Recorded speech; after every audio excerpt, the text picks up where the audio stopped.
Welcome back to Sci-Fi and Fantasy Read Along. How are you guys doing? Wonderful. Yeah, man, this is awesome. Looking forward to it. Yeah? Yeah, get this thing finished. Dude, this chapter, I mean. we're like halfway.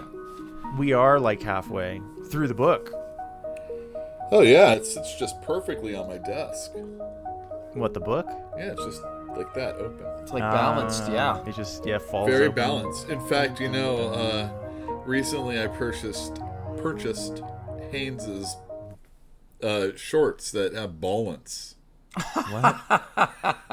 You gotta check that commercial out. Ballants. I've achieved perfect ballants. Sorry. I don't Derail. know what it is, but that's I took okay. us off that train. Think of some jockey shorts. I think I figured it out, but I've not seen the ad, so I don't really know what this product is that I probably am going to want. It's perfect for keeping things exactly where they're supposed to be. Instead of way down here? Is that what you mean, old man? No, not like old men type. This isn't a girdle or anything. Well, nevertheless, welcome back, you two. It's been a week. We haven't moved on the chapter because we're continuing where we left off last week. We left off with Billy Pilgrim in the VA mental ward, a hospital. Mm-hmm. And his fiancée is visiting him. So his fiance was the last person that visited him, and Elliot Rosewater is his roommate with his trunk full of science fiction novels, mostly by Kilgore Trout. I have the one and only, I believe. Is that the one with the woman in like a clamshell? Yeah, I'll get it. Hang on. This one, if I'm not mistaken, is written by a bunch of sci-fi writers. Is that what it is? No, it's written by one sci-fi writer. Oh, it's one. But who is it? His name is Philip Jose Farmer. Oh, that's right. Wow, Okay. at last, Yeah. Kilgore Trout. What does it say? Venus on the Half Shell by Kilgore Trout.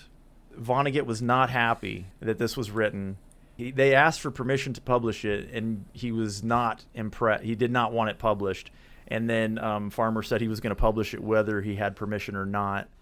So that's where we left off last episode. And Billy has fallen asleep or something, and he has been transported to the zoo on Famidor. Just to kind of like refresh it, this is something that's already happened. And just like he did before he met the aliens, he's jumping through time. I mean, I don't know that it matters at all. Does it affect the way you would read the book? I mean, does it matter to you? Well, we don't have a choice, do we? No, you don't have a choice, but like, does it bother you? Just something I'm trying to wrap my head around what's going on. So last time, before we cut, I know that you had intended to talk about him getting to like himself. He was exercising, Mm-hmm. and it even says that he liked his body for the first time. Because they do. They don't know that he's an ugly person or a malformed person in any capacity. They think that he's pretty special, and they cheer when he goes to the bathroom. Yeah. So, like... Yeah, that's got to feel good, right? I thought it was hilarious. I mean, but he described there's like no walls anywhere. Yeah, no walls. He's just under a dome. And they're all just sitting there watching him. And then, There's nowhere to hide.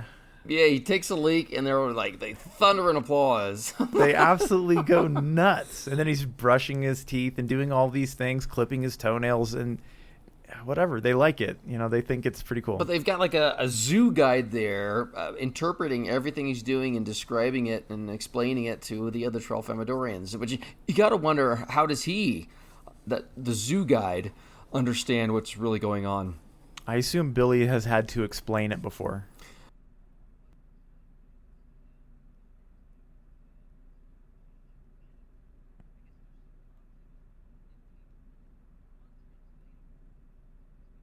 Sure. Their view of life and time with the fourth dimension being included is going to be difficult for us to comprehend, and their view, which contains it, is going to have a hard time understanding what it's like not to have the fourth dimension in it.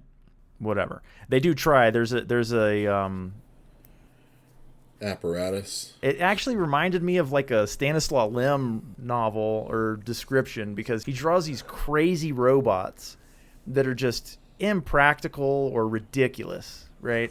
And that's what it sounded like. Well, speaking of robots doing silly things, do you guys see the clips of the robots that like do flips, backflips and all that? You're talking about Boston Dynamics. Yeah, I think you're right.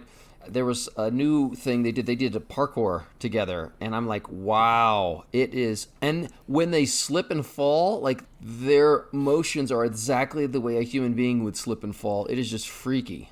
I have seen them dancing. There's that. There's the dog thing, but yeah, the flips, that seems to me a relatively easy thing to do. But when they're because it took them like 20 years to get there. Well, I mean, it's easy though. It's a simple maneuver versus navigating a complex field and jumping back and forth and over obstacles and hurdling over things. I mean, that's far more complicated. Very impressive that we are making these impressive advances in robotics. And what's that called? iRobot? That's how I feel. You like Will Smith is what you mean. Well, yeah, he's awesome. You're like, Will Smith's booty was in that movie. Who would not want to be Will Smith? When I saw that movie in the theater, there were these ladies sitting in front of me. And when there was the shower scene, yeah, like as soon as you see his bum, they're like, woo. Prior to that, it would be like the Kevin Costner movies. He was always showing his butt on camera, Like, the ladies were hard-pressed to, up until then it was like Harvey Keitel or somebody, It's not a guy. I mean, there are not too many men that interest me in that way, but Harvey Keitel is definitely not one of them. No. All right, let's get back on track. Where are we at? That's when we do our movie reviews. He's still in prison. Yeah. Oh, fourth dimensional sex. That's what we're talking about. Yeah. Well, conception, right? Well, whatever. Let's start with the Famidorians. They have 5 sexes, but he can't tell the difference between any of them. And he said that's because there were differences in the fourth dimension. And I would have, since it's a hand and there's 5 fingers, maybe that had something to do with it. I don't know.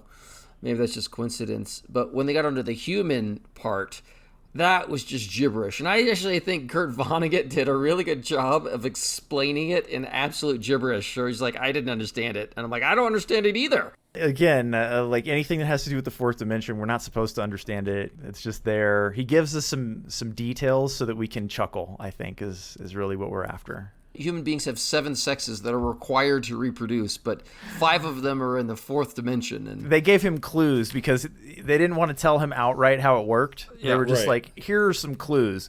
Yeah. It's impossible to conceive without homosexual males, but it is possible to conceive without homosexual females. Mm-hmm. It's impossible to conceive without women over 65, but it's possible to conceive without men over 65. And then it's impossible to conceive without children who have died. It's within an hour or less of birth. So, you get hit with a little chuckle, and then a like, ooh. Yeah. Not so funny. But so it goes, right? Yeah. Maybe it was just a lesson for us to be a little more open-minded about such things. Well, it certainly doesn't affect your life, right? Like how people choose to live their lives, relatively speaking, almost never affects your life. Whatever happens is the fourth dimension is none of my business. That's very true, right? Well, the talk about the fourth dimension leads us on to a discussion of the end of the universe. Yeah, it's because Billy is...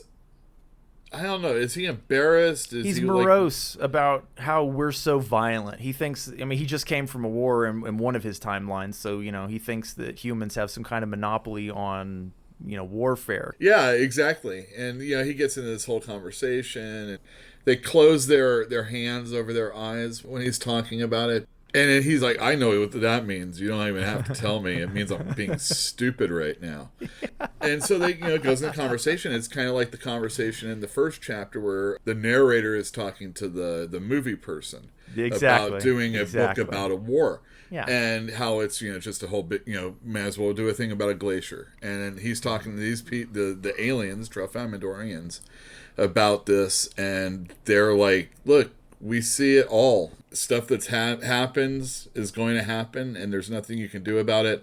And then the reason why they were chuckling about it is because dude's like thinking that Earth is the end all be all, and we're not even in a consideration at the end of the universe. I mean, he asked them point blank. It was like, tell me the secret of how to live in peace so I can take it back to Earth and then we can live at peace. And that's when they get frustrated. And that it frustrates me because this is revisiting the concept of, free will versus fate. Forewarned is forearmed, but Famidorians say it doesn't matter. I have a really hard time accepting that. I rage against fate. It bothers me that Famidorians just don't even try to change anything. And like I said, maybe they've got this fourth dimensional perception that's beyond mine. I mean, they do, but it grates on me not to even try. Well, the thing that he's talking about is that the Famidorians are the cause of the end of the universe. They have a test pilot who was trying out a new fuel for a rocket or a spaceship, and he pushed the button to go or whatever, and it ended the universe. And they know that that's what happened, and they just don't do anything about it. They don't really care. They're like, he's always pushed the button. We've always let him push the button. That's just how it is. That's exactly what I'm talking about. I know. I'm trying to give context to what you were saying. Yes, they're forewarned. They're forearmed. All he has to do is say, I'm not going to push the button this time. Let's try something different. And the universe goes on. But their answer is that he has always pressed the button. Right. And they just don't look at the stuff that's unpleasant. Oh, their own wars, for example. They choose not to look at that stuff. They've had wars just as bad as anybody else. They just don't look at it. Well, is there some sort of meta message here? I think so. I do. I actually think so, yes, because it's something that I've always struggled with, and it's focusing on the stuff that's negative as opposed to focusing on the stuff that's positive. So, if you do spend your time always focusing on, the bad, the terrible, the things, you're just going to end up pulling your hair out. Well, the Famidorians are doing the opposite. They're focusing on all the good and exactly. ignoring and they're the ultimate end of everything also. It may not matter. It may be another one of those things. It's just a flip of the coin, right? But at the same time, you'll probably have a better life if you don't focus on the negative. We'll hit that a little bit later with his daughter. The bitchy flibberty gibbet. All right, let's jump to his wedding night, shall we? Because I believe that's where he goes after he falls asleep. We don't hear anything about the ceremony or anything. It's pretty much goes straight to the wedding night, right? Well, yeah, the tail end. I think they're in Massachusetts. They're in some B&B. He views this whole thing as his reward he's being rewarded for marrying this woman who nobody in their right mind would want to marry. Yeah, it's all going to be great. And he has just completed his due diligence in creating his future Green Beret son. His contribution. Yeah, exactly. Yeah. Well, to sum it all up, you got to wonder.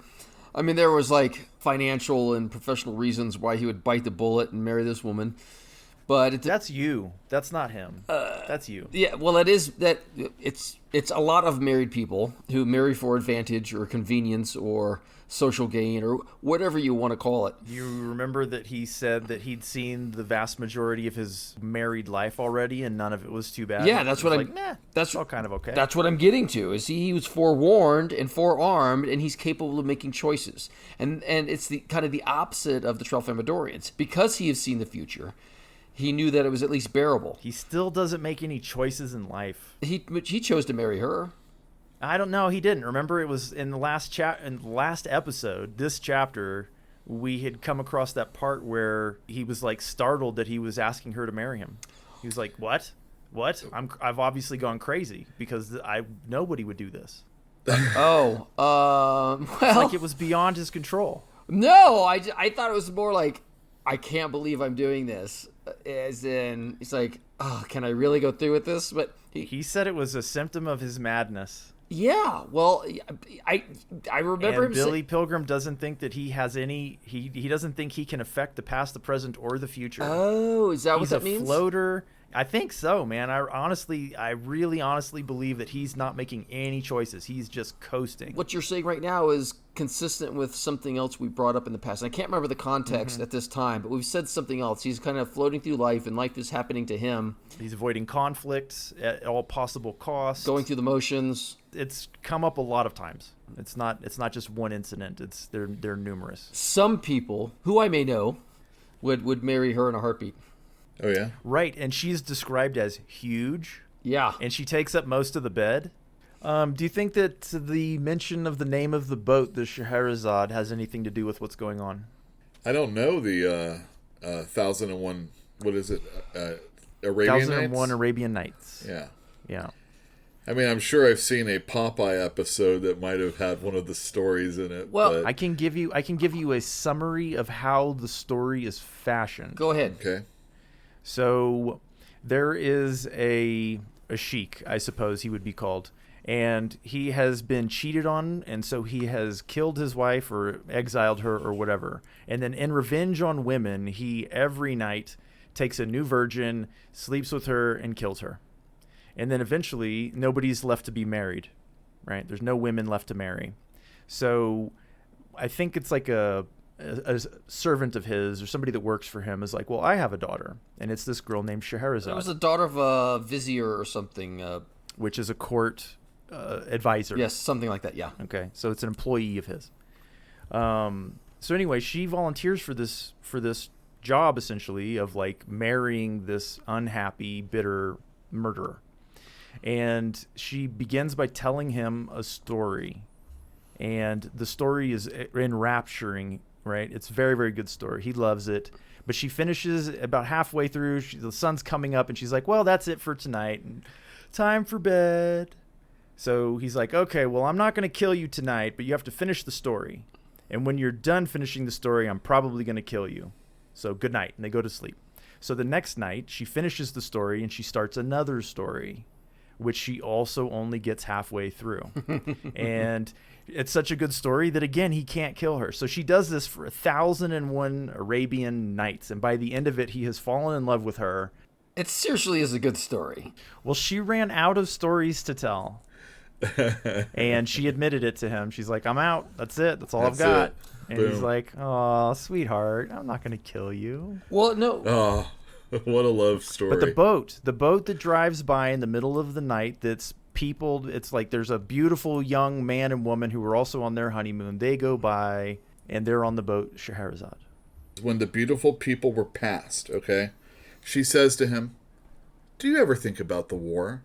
And he said, it was a simple-minded thing for a female earthling to do, to associate sex and the glamour of war.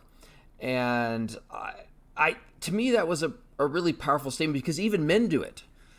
What I think that's the irony is that women don't do it, men do. Oh, really? Do you remember how Mary O'Hare in the beginning was like, don't you dare glamorize the war? Okay. But hold on, it's always a classic thing when the Navy men come back home and all the ladies go to the docks to meet them. Chicks love dudes in uniforms, that kind of stuff. That's exactly what I was going to say. A man in uniform, I think, is a very appealing thing. It's bravery, it's courage. At least at one time it was. I think it still is. Absolutely. It is for Philip. Man, they're doing something I would never do.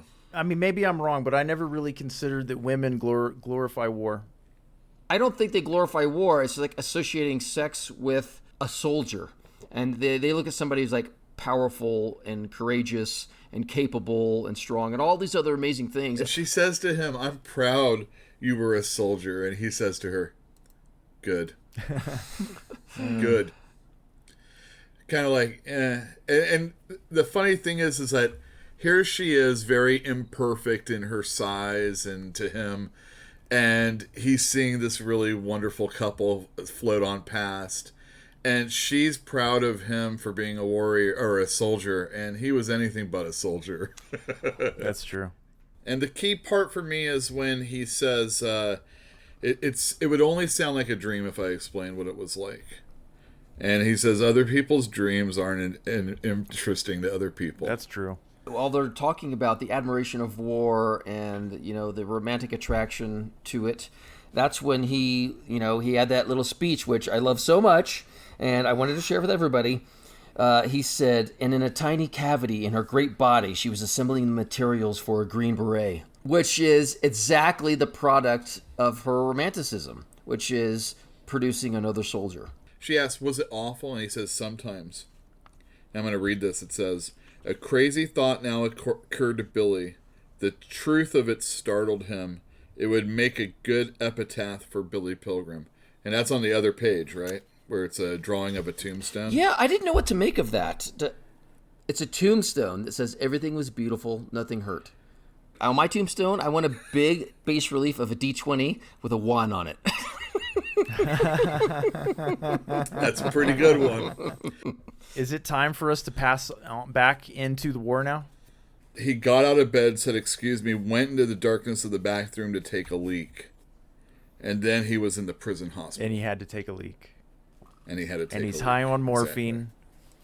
Billy Pilgrim's up and out taking a leak, just like he was a second ago. When the 12 Famidorians were clapping and cheering and...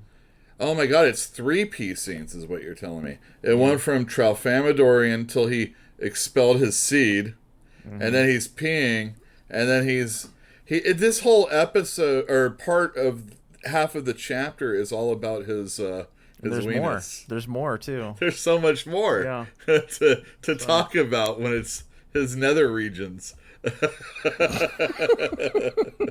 This guy is like, you would think like, this guy doesn't even know how to control his most basic bodily functions in front of other people. Isn't he walking around with his penis out? And they're like, put that away? Yeah. They're like, put that away. He just didn't walk around with his thing out. Yes, he did. Yes, he did. When he meets up with the British in just a couple of minutes, they're like, "Man, put your pecker away." Oh, really? Yeah. Oh, yeah, they keep on. I missed that. Oh, it's hilarious.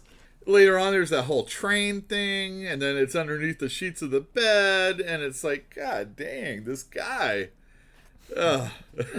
Billy Pilgrim. What a mess. This guy is a mess. At least that wedding night, he performed adequately. He did his duty, as it were. Well, but it does imply that he's still a little squirrely from the morphine or whatever else is going on. Oh, he's definitely messed up. I mean, he didn't even notice the Russian guy that helped him get out of the barbed wire. Like, didn't even know he was there. And the Russian guy's just like, "Where are you from?" And he's off. And he's flutters away like a drunk butterfly. Well, he did find the latrine, right? Oh, all the Americans that are just sitting. He called it a excrement festival because they haven't eaten in like 6 days or something, and then they get all of that weird army canned food from months ago. Oh, right. And they probably ate too much, and it was probably too much rich food, and now they're all the Americans are on the toilet, just like taking turns. And that's when we get the author interjecting but it said again. There's a sign that says in pink paint, it says, "Please leave this latrine as tidy as you found it." And there's buckets there. All the buckets are just like overflowing. And Billy heard that one American that you were talking about, ATN, that's like, I've crapped everything but my brains. And then he's like, oh, there they go. Yeah. And it's the author saying that was that was me, that was the author of this book. So, I mean, that's like as clear as it gets, right? That was Kurt Vonnegut telling us that he is not Billy Pilgrim. Right. He's another person that was there. Or at least the author telling us that he's not Billy Pilgrim. Well, it says the Englishmen were catatonic with disgust. Well, they've been there for 4 years. This is home to them, and all these Americans have turned their tidy latrine into a festival of excrement. But they're like, don't worry, it's only going to be like a couple days, and these fools will be out of here. That's the German, whatever he is. I don't know. He tells the British that don't worry. And that dude loves the British he soldiers. Does. Yeah, he does. That's probably the Schultz of the Hogan's Heroes. Right. That guy. Right. I was very, very tempted to go back and watch a few episodes of that show. Oh yeah. Well, you should have. Oh, well, I mean, one will do you. I just make sure Richard Dawson has more than like a couple lines.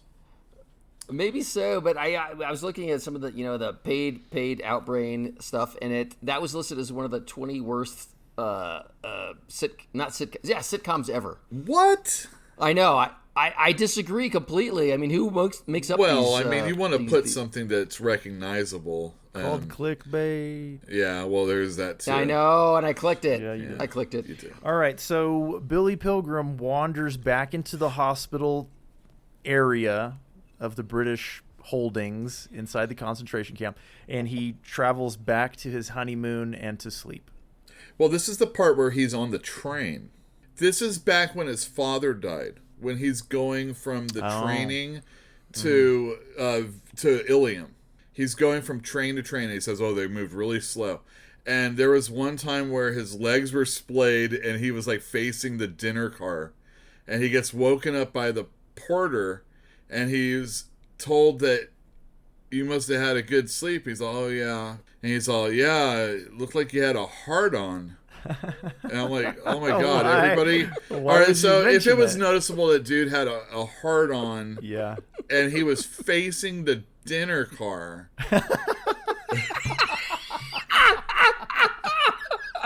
He had to get woken up. So, I mean, maybe this was at a time when people weren't eating. But just let's imagine their work, okay? Yeah. Oh, my God. That's good. Oh, my God. This dude. I mean, all right, sorry. Yes, back to the honeymoon. I'm sorry, at the end of the last section, and this is the paradox, where he's still with the British, but he's also simultaneously having a conversation with Valencia. And then he wakes up with a heart-on. Well, they were sleeping like spoons. Then he's also on that train. And then he's also back in prison hospital.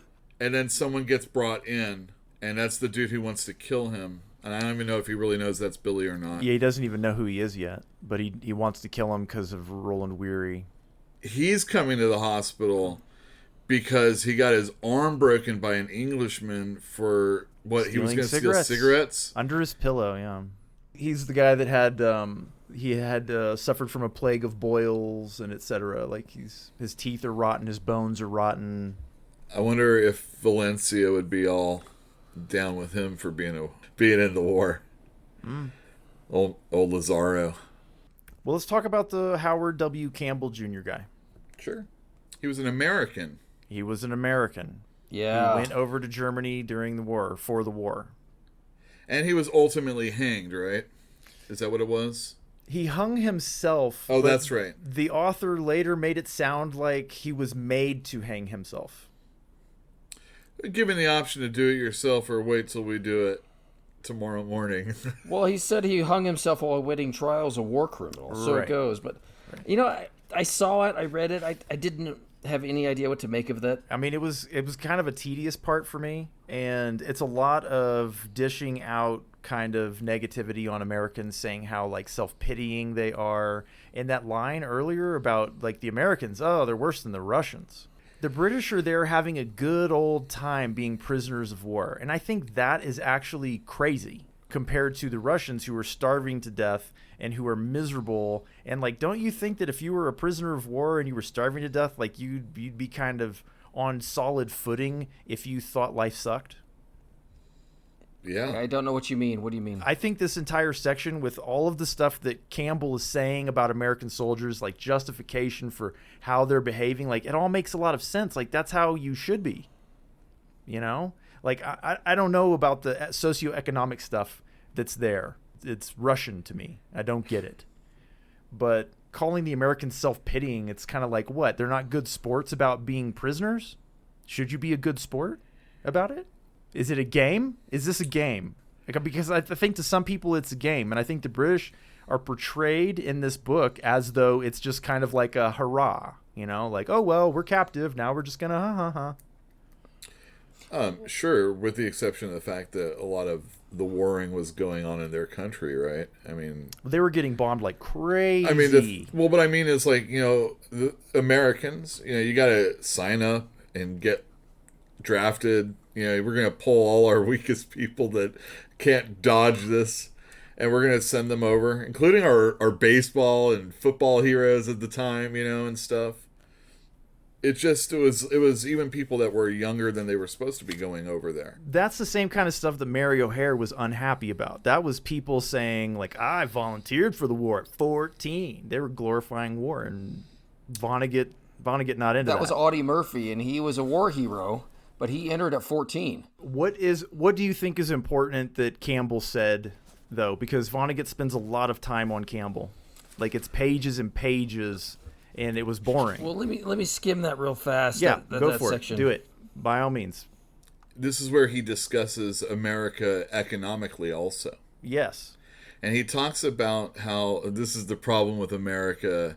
The lower people always defend the people that are making money, even though they're not seeing any of it, because they have the belief that they could be those people also. You hear that a lot of times. It's, voting against your best interests. Yeah, sure. Doing things, and a lot of times it's just because people believe in the American dream, which a lot of countries vilify. They don't want people from their country to go over there, or here, I should say. Especially when we're talking about propaganda like this is. And he's making this sound like a bad thing, that even the lowest, we would say, well, the lowest person has an opportunity to become one of the greatest people possible.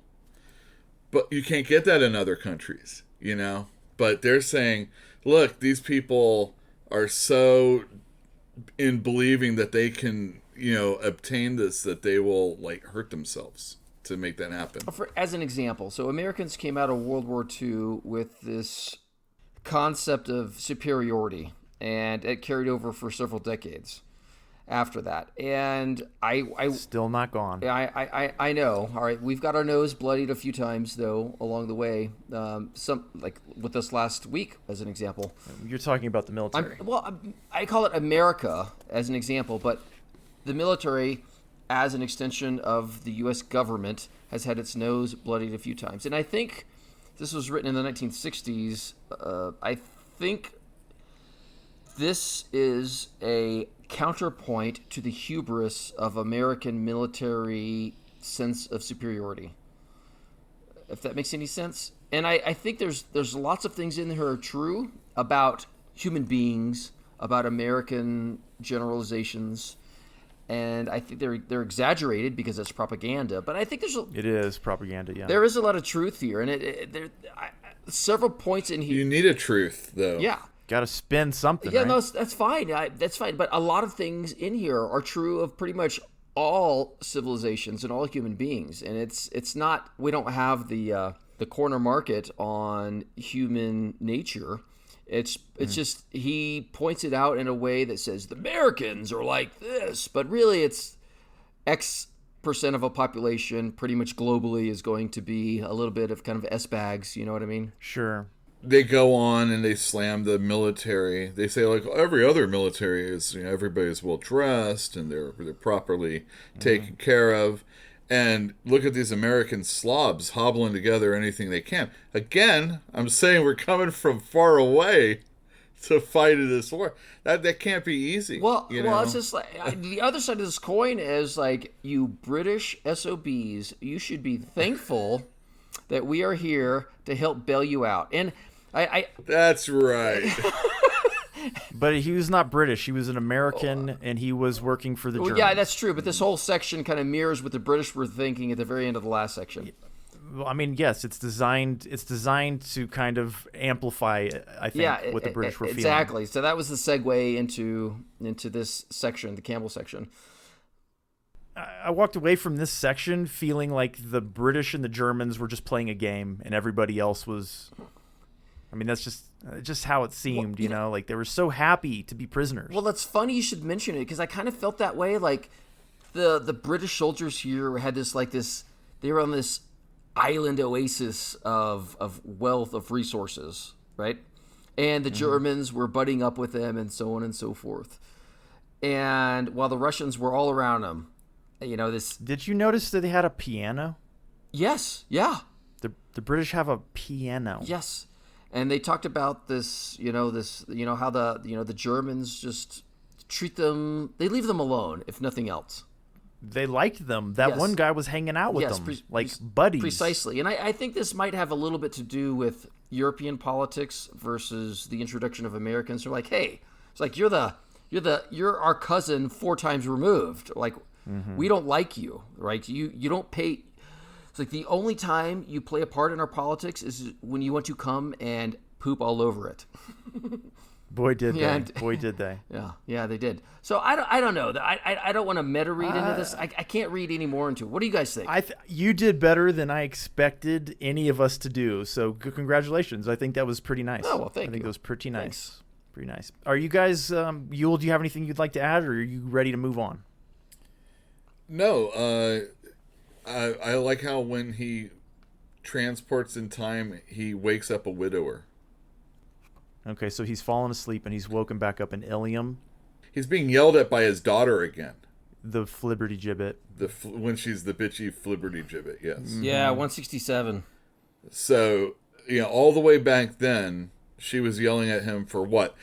Placing ads in the news, or writing essays to the newspaper, going on talk radio shows in other states, really talking about alien life, and she's not having any of it. He said that it was very exciting for her, taking away his dignity in the name of love. That particular line was a little painful for me because... remember, his mom's in a home. Billy Pilgrim's mom's in a home. Yeah, but more than that. Like, I have aging parents. Yeah, so do we all. Dude. Yeah, well, I'm getting a point there. And so I'm at the point where the choices they make are very frustrating for me because I think they're wrong choices. So... It's America. Yes, but I'm trying to be a good son by dominating my parents and making them do what I want to do. And there's the paradox there where I get frustrated and sometimes I lash out. But my goal is one of love and concern, but it definitely doesn't come off that way. Right. Well, what is she upset about right now? He wasn't listening to her. It's like he was asleep. He phased out or whatever. Are you even listening to me, Dad? And then she's talking about putting him in a home, just like his mom's in a home, and etc. And she's enjoying because herself. He can't take care of himself. He kind of can't. Busted. He kind of can't. He doesn't know it's cold. It sounds like he She's sounds like what he the can't. hell? Yeah, it sounds like he can't. So she's like, "You're gonna go to bed and put this electric blanket on until." She turns it up to the max. It says you stay here. She's like. You are a child. You can't take care of yourself. And that's when he's like, she loves to take my the dignity away. I like that. It's a good line. It's exciting for her. Yeah. What is she, 21 or something like that, he said? Oh, no, that was when she got married. She's not that old. She can't be. No. He's only 46 at this point, so she's got to be. I think it was around 21. She's probably 21. Married. Yeah. She's probably 21. So... she doesn't. Maybe it is. Maybe it is very exciting for her. Well, I feel bad for him and her. Well, remember, I she's a Flibbertigibbet. Everything excites her. That's not entirely what that means. I don't think. It means somebody who goes into excited semi-hysteria over the simplest things, which is what she's doing. I thought it meant somebody who just talked excessively. No, it's also about kind of panic and. Mountain out of a molehill type Yeah, thing. exactly. Yeah, there we go. I don't know. I got a kick out of it when he said you brought up the electric blanket when it's she turned it up all the way and soon Billy was in a bed hot enough to bake bread in. I'm like, that's just hilarious. And then he goes right back to thinking about Montana Wild Hack. Well, she slams the door on him as she's leaving. And the slamming of the door, kind of like the ringing of the bell in the previous, one of the previous chapters, it forces him to jump back to the zoo and Tralfamador. Right, Montana Wild Hack. Hence the erection. Yeah, well, exactly. So there's 2 books I can think of that I've read that are kind of reminiscent. Like when he travels in time, there's something that happens, and that'd be what, Lord Foulsbane by Donaldson. The Thomas Covenant series. He got hit by a car and then he goes to a fantasy setting. And then something else happens and then he comes back to normal What's the time. other one? Because I know of one as well. That Peter Straub, Stephen King book. Talisman. The Talisman. Okay. And if I'm not mistaken, it's a kid in today's time. And then he moves over to a fantasy setting. Octavia but there's Butler still does the real it too, world. in Kindred. Oh, really? Uh-huh. So I kind of feel like that this is kind of like that. Okay. Or that is kind of like this. I don't know. I just thought I'd say that. Okay. I like the fact that it feels like something something happens that makes that happen. Does anything besides Montana wild hack being deposited at the zoo happen? Well, she screams upon waking up. Because they didn't talk to her on the way. So Right. she hasn't had the opportunity to freak out yet. Right. She'd been sunbathing poolside in Southern California. She's a movie starlet. She's 20 years old. And then this is a place, again, it's furnished by Sears Roebuck, right? Iowa City, Iowa. And he says that the radio works, Yeah. but the TV doesn't. And the TV has a picture of cowboys fighting cowboys. Yeah. Yeah. Do they get together? Do they couple here yet? I don't think so. I think she just gets deposited, but I don't really remember. It's not part of my notes. I feel like we know, though, it takes at least a week for her to start opening up to Billy. It says she was under heavy sedation, it's like, and she woke up naked, and so was Billy, of course. And then I don't know why he had to say this. The next thing is like, she was naked, and so was Billy. He had a tremendous wang, incidentally. You never know who'll get one. That's right. You never know. You never know. But why even mention that? Why? Look, this whole chapter has been about his penis. I know it has, Kind of. but it's like he had a tremendous. I don't know. I kind of wonder if like Vonnegut wrote this entire section out of Naked. maybe that too. What are those shorts you just bought, you? Oh, yes, they are the Hanes. I don't know what they're really called. They're the ones that have ballants, though. Ballants. They're well balanced. Ballants. I can't believe we're somehow sinking back to that. Yeah, no kidding. All right, so I think that we need to jump back to 1968 and the electric blanket being on too high now. Oh, really? I believe now we jump back to that. It's so hot that it could cook bread. Bake bread. Well, something's baking in there. That's for sure. The furnace has been fixed. The door's being knocked on. Like, I think it's the repairman's knocking on his door. So again, that's causing him to jump in time, and or at least it's whatever. It's the thing that he's coming conscious to. A mouse had chewed through the thermostat wire, and so the furnace had not been working. He's kind of talking like his buddy in the VA hospital, the mental ward. Elliot Rosewater? He says, mouse ate through the wire, and he's all, I'll be darned. And I just kind of feel like the little conversation that he's having with that guy feels like he's putting on airs just to, like, get along. Kind of like that. I don't know, just something I'm thinking about. Well, do you remember the conversation that he had, that Elliot his Rosewater mother? had with his mother? Is that what you're getting at? Yeah, it's kind of like that, yeah. A vapid conversation full Yeah. of platitudes and stereotypes and cliches, and it meant nothing. I don't know how many times I've ever said, I'll be darned in my life, but if I did, I probably didn't care. Yeah, sure. I'll be darned. I'll be darned.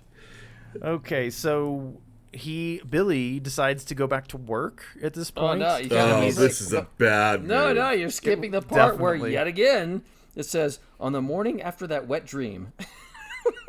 Oh, yeah, we did miss that. Yeah, dude was like nocturnal emissions underneath that blanket. Well, no, it's just that he had a wet dream about Montana wild hack, and it said on the morning following that wet dream, Billy decided to go back to work to his office. So, But he starts telling this little kid that he's looking at this kid's eyes. You know, he's giving him the typical exam with the owl or whatever, and he's telling the kid about Famidor. Yeah, well, the family's new to the area. It's just a mother and a son. And the father dies, and he's telling him all about how, well, you know, your father's dead, but not really if you look at the world in 4 dimensions. Right. Because he's trying to provide prescriptive lenses for people and how they think about the world. Right. Yeah. So he doesn't think he's doing anything wrong, which is why his daughter thinks he's crazy. And Well, so does the lady. She goes to the front desk. they and is kick like, him out. They send him home from work. Well, you can imagine what it was like. Everybody's working. The office is bustling. Everybody's getting coffee and doing what they're supposed to do. And then boss comes in and they're like, what? This guy's not working here anymore. It's been months since he's been in. Has it? I'm just saying. Maybe it's been days. I have no idea. But they were definitely under the impression that he wasn't coming back to work anymore. He was basically recovering at home after having been in that plane crash. And then his wife had died when he was in the hospital in Vermont. And I think that he had come home and was in recovery. There's a word for it. I can't remember. But anyway, I think he was in recovery at home when his daughter showed up and was being the bitchy flibberty gibbet. And now he's going back to work, like just after losing his wife and being in a massive accident. So I think that, it kind of makes sense for him not to be there. And then the minute he shows up, he's talking about aliens. So, well, he didn't talk about aliens specifically, did he? He told the kid about Famidor. Mm-hmm. Oh. That's why he was saying that his father was like alive. In a way. This kid's dad died in Vietnam, where Billy has a son, right, who's a Green Beret. And I think he was just trying to comfort the kid by telling him an outlandish story. You've met people like this. I've met people like this for sure who tell crazy stories, right? Older people telling young people insane stories that maybe aren't true. Doesn't matter. But you're right. It is comforting on some levels. So, but maybe... He's being friendly, right? The mom freaked out. The mom's like a modern helicopter mom. That's true. Yeah, you got me there. The boy didn't freak out. He didn't snitch this guy out. Yeah, you're right. He was telling the boy matter-of-factly about his adventures on Tralfamadore. And we don't know what those adventures were, but those may have been really... We know some of them. Yeah, it might have been with Montana Wildhack. That's an adventure. So we don't know exactly what he said, and maybe he crossed the line. I think just doing that, talking about a dead kid's father, I mean, the wife, she ain't going to be happy about that. No. That's true. You get your freaky religion out of here. You say some platitudes, and then you move on. Well, I think that this chapter basically ends with his daughter being a bitchy flibberty gibbet once again and saying, what are we going to do with you? Yeah, it's definitely... That's a reasonable question. What are we going to do with you? That's a reasonable question. But that's the chapter, guys. That's the end of chapter 5, which was very, very long compared to the rest of the chapters. So one thing I've noticed, actually I noticed it while we were talking about last chapter, but I figured it was a better time to bring it up now, is that we have surpassed the halfway point in this novel, and we have not even gotten to Dresden. That's true. This is a novel about Dresden, and I think... No, we were told it was a novel about Dresden. I think it's a novel about him working up to getting to Dresden, and then the Dresden part's going to be really short. Well, I told you, in the very first chapter, which we disregarded, it was like he was saying, I want to write a thing about Dresden, but he couldn't think about a number of words, so he created this entire book, right, for maybe that one chapter that he said he couldn't find enough words to write about Dresden. So then he created all of this other stuff so he could write that one chapter at the very end. That's my theory right now. Well, we'll find out pretty soon. Yeah, because we don't have that many chapters left. No, there are only, 9 or 10 chapters in this book? Well, by page count, we're halfway.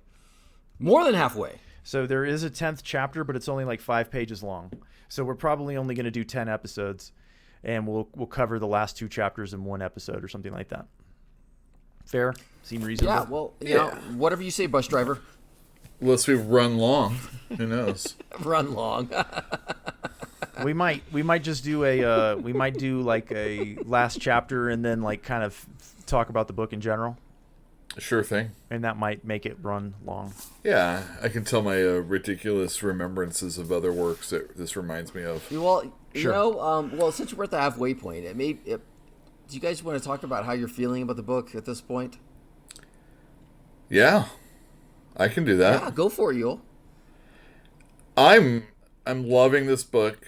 I think that the illusion of science fiction fantasy is just that.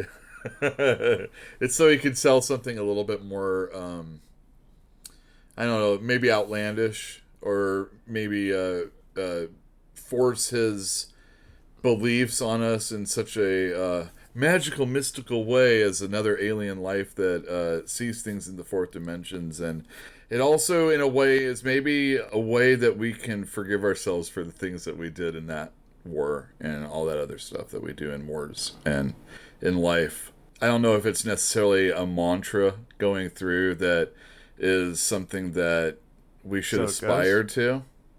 Pardon me? So it goes? Yeah, so it goes. But it's, again, when dealing with something that's so hard to get over, it might work for the time being. Okay. Maybe the little green men are really just there as, metaphors. But it's going to get the science fiction nod anyway, and it does seem like we need that. classics in the field, so I feel okay about it. Let's be really fair to the guy. He is a science fiction writer. His first novel notwithstanding, it was a science fiction novel. His second one was Sirens of Titan.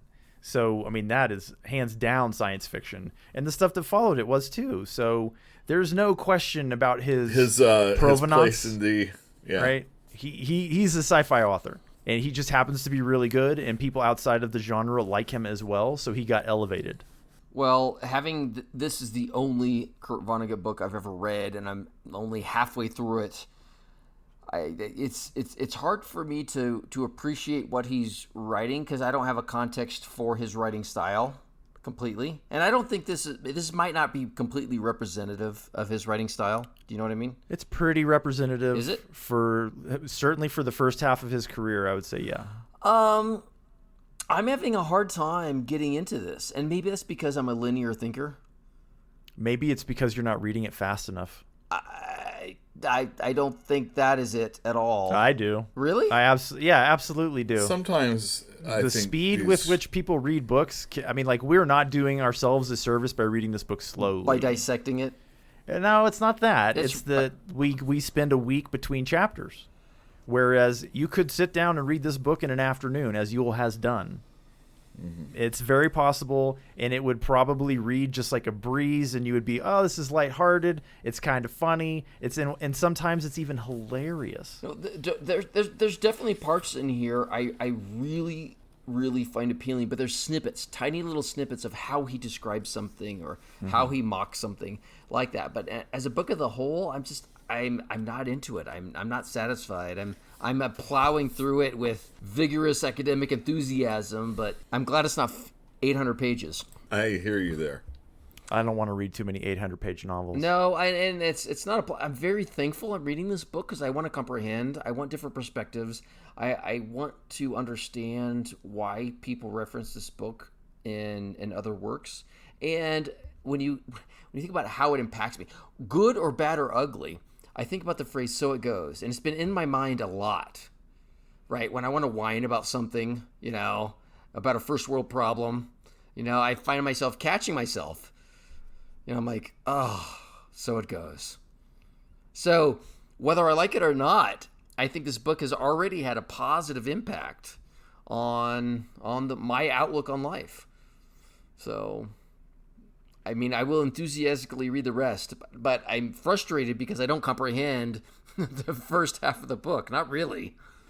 Well, I guess it all just really depends on what he's trying to tell us, and if what we read in the first half will follow up in the second half. I know, and I'm pretty sure. I think it would be.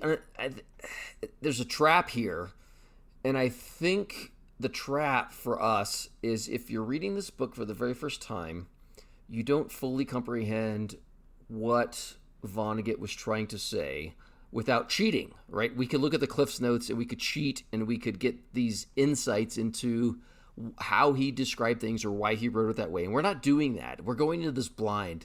And I think if I had those insights, I would have much greater inspiration. So I'm already having this idea that, like, at the very end of the episode, when we're doing our summary, I will do that. I will do that homework. I'll do that research, and I'll try to find out why Kurt Vonnegut wrote this book, what his reasons were, what the explanations were, and all these other meanings in there that I didn't comprehend why I read it the first time. And then it may give me this, like, psychic flash of comprehension. Then I'm like, whoa, my God, mind blow. But right now, left to your own devices. Yeah. Yeah. It's like relying solely on your own intellect. For me, it feels like, I use this example all the time, it's like reading Shakespeare for the first time. You can comprehend the meaning of the words, but, and then you're like, oh, well, this was the meaning of that phrase. I'm like, that's interesting. And they're like, oh, but the meaning of this word is actually different. Like, I looked at this recently, get thee to a nunnery. Well, that means either be a chaste woman, or nunnery was like also... A place where nuns hang out? No, it's also a whorehouse. A nunnery is a whorehouse? Yes. Yeah. So it's how the context of how you use that precise phrase could have two different meanings, which we don't comprehend unless you're a Shakespearean scholar. And understand Middle English. Yeah. No, thank you. So I kind of feel that way right now, where I'm just not comprehending his messages, his process, but I will have faith in the author. I will read this entire book. I'll be enthusiastic, and I will save my my frustration for the end, if it's even justified at the end. You know what? Save your frustration for your family. I don't think that's fair. Take out my frustration from my family. Yeah, sure. Why bring it here? Oh, you're my friends. Mm-hmm. Well, next week, we're going to get on to reading chapter 6, and then we'll begin our final stretch in the novel. It's coming up quick. I'm looking forward to it personally. I think we've just finished all of the preamble for this novel. I think everything else is going to be kind of important. So, I'm looking forward to it. Thank you for joining us. We'll see you in the next one. Good night. Thanks all. Or goodbye.